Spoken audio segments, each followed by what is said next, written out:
It's a Heidel minicast. And now, Scott Clark. It's Reformation Day, October 31st, 2023. Happy Reformation Day from the Heidelberg Reformation Association. We're in Chapter 7 of Machen's Christianity and Liberalism, and we're on page 172. If the Heidelcast helps you, won't you help us keep it going? Please make the coffer clink by clicking on the PayPal link or by sending a check to Heidelberg Reformation Association, 1637 East Valley Parkway, number 391, Escondido, California, 92027. Machen wrote, "At any rate, the situation cannot be helped by ignoring facts.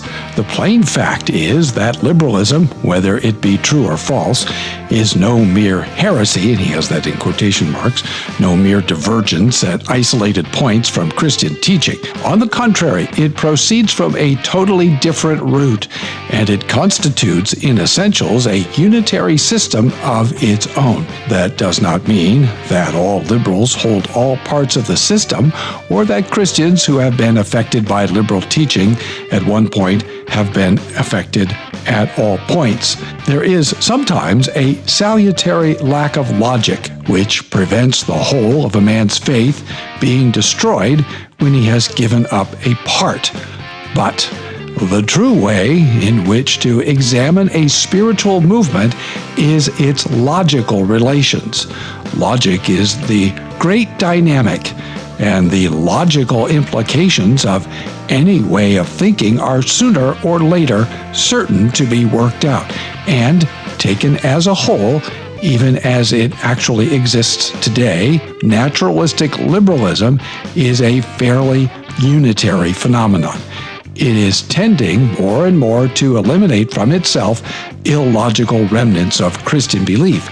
It differs from Christianity in its view of God, of man, of the seat of authority, and of the way of salvation.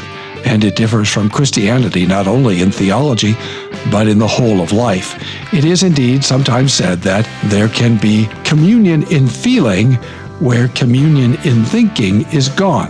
A communion of the heart as distinguished from a communion of the head. But with respect to the present controversy, such a distinction certainly does not apply.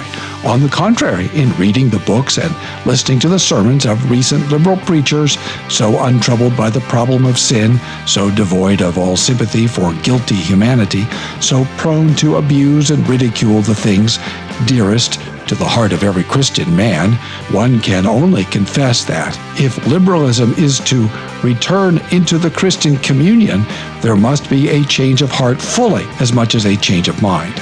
God grant that such a change of heart may come, but meanwhile, the present situation must not be ignored but faced.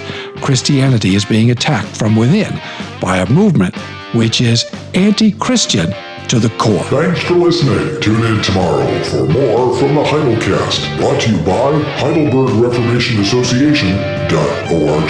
Don't forget, when the coin in the coffer clinks, the cost of bandwidth shrinks. Copyright Heidelberg Reformation Association. All rights reserved. This is a Heidel Media production.